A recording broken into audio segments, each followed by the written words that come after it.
Mike Lindell, obviously CEO and founder of My Pillow and Trump advisor and friend, joins us now. Mike, how you doing, brother? Good. Hey, Cenk, thanks for having me on again. No problem. All right, so Mike, look, I know you're concerned about voting. We talked about that last time. So tell me why you're supporting Trump over the others in this election. Well, he has proof of concept. You go back to December of 2019, and so many decisions that he made or his administration made manifested to all our lives, no matter where they were. If you were with all the way from no forks to four forkers and everything in between, had to improve someone. It was a high consumer confidence, one of the highest ever. Low unemployment. We had gas prices low, and these are things that businesses, my business, a lot of small businesses were thriving. So I just think he's a businessman and he makes good decisions that help all people, not just a party. So, Mike, you brought up low unemployment. So I'm going to reuse some unemployment stats throughout the years to give you a sense of what happened with it. So, and I know you got to follow along here, and I don't have a graphic on it for you. But so you know how we had the crash in 2008? So unemployment spiked in 2009, right? So 9.9%. Obama's president, then he starts bringing it down. The next year it's 9.3. The year after that it's 8.5, then 7.9, then 6.7, then 5.6, then 5.0. So now we're in 2015 and he's brought it all the way down to about half of what it was. So great job by Obama in doing that, okay? Now I got other issues.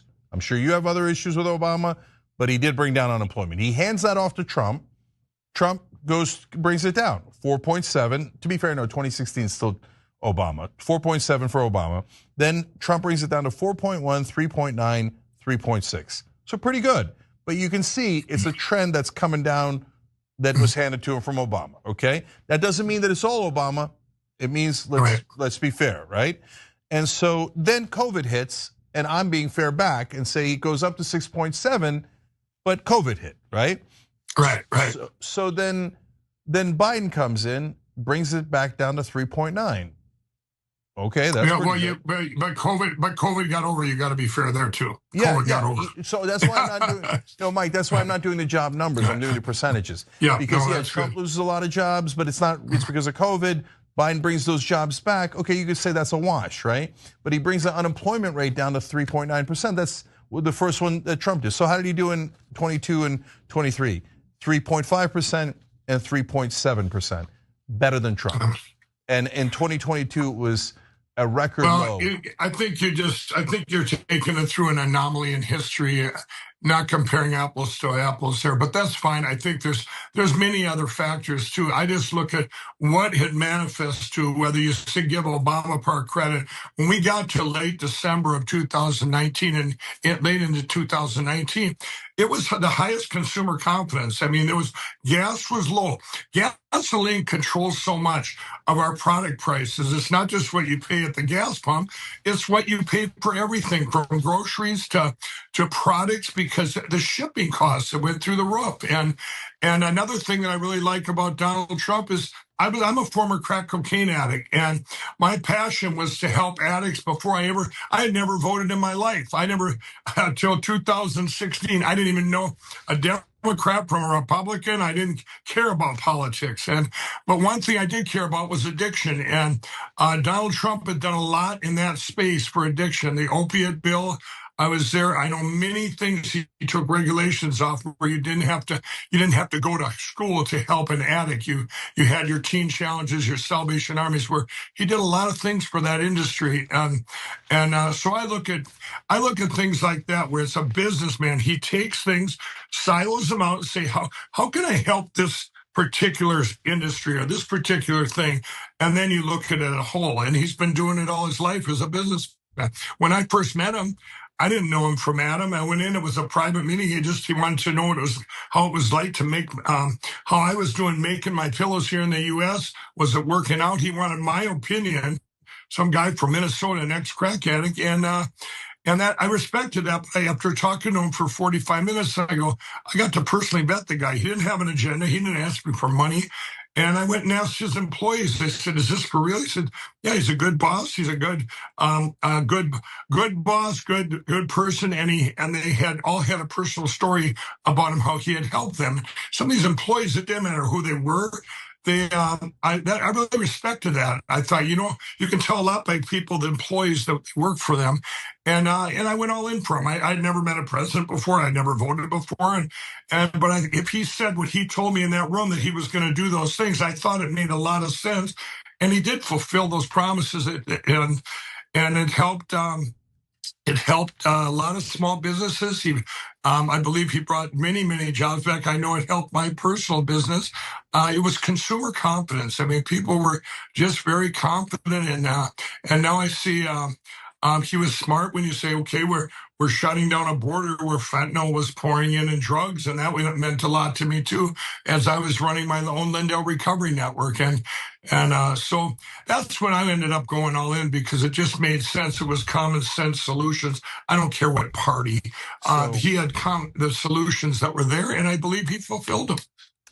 Yeah, so I wish I could agree with you, Mike, but I don't. So I'm going to break this all down. But I'm curious what you said about drug addiction. I want to come back to that in a minute, because maybe he deserves credit on that, but I'm not sure.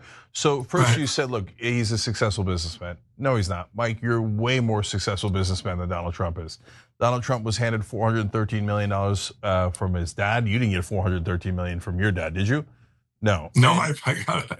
No, and he blew that first $400 million. He had 6 massive bankruptcies, and he said, it's good business not to pay your debts. No, that's not good business. That's terrible business. And I'm worried that he's going to do that for the country. He drove up the deficit and the debt by $8.4 trillion. If he does it again, it's going to be totally out of control, mainly corporate tax cuts. And you said he was a good boss. He was, brother. I know he was nice to you.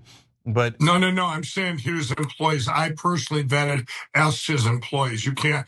That's coming out of their mouth. They had no reason to lie to me. I hear you, but Mike, half his employees right now are going, don't.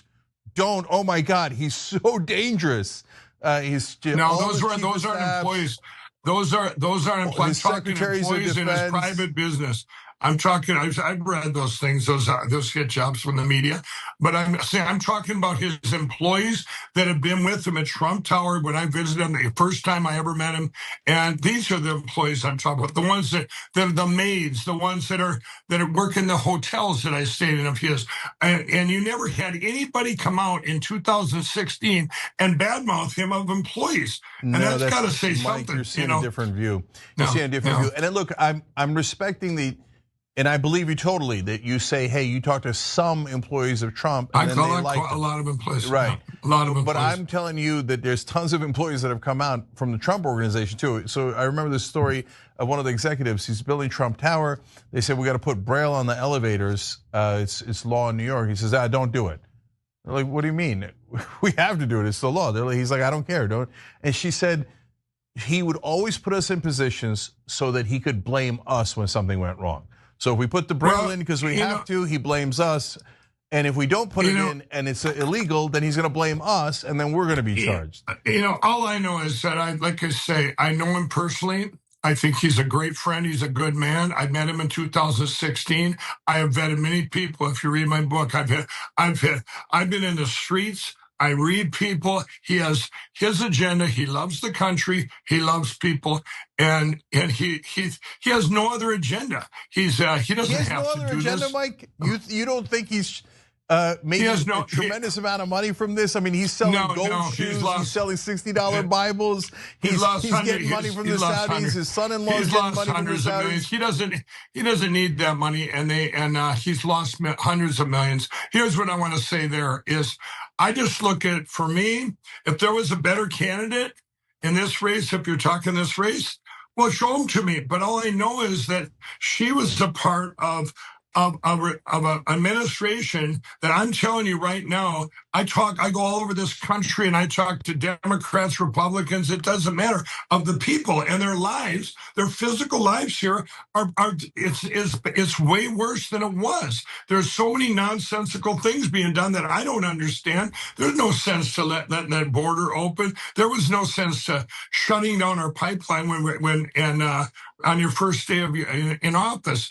And I know Waltz very well. I could sit and talk the whole show about him, but I'm not. If you're talking about Donald Trump, I'm saying he has proof of concept to me and to many others in this country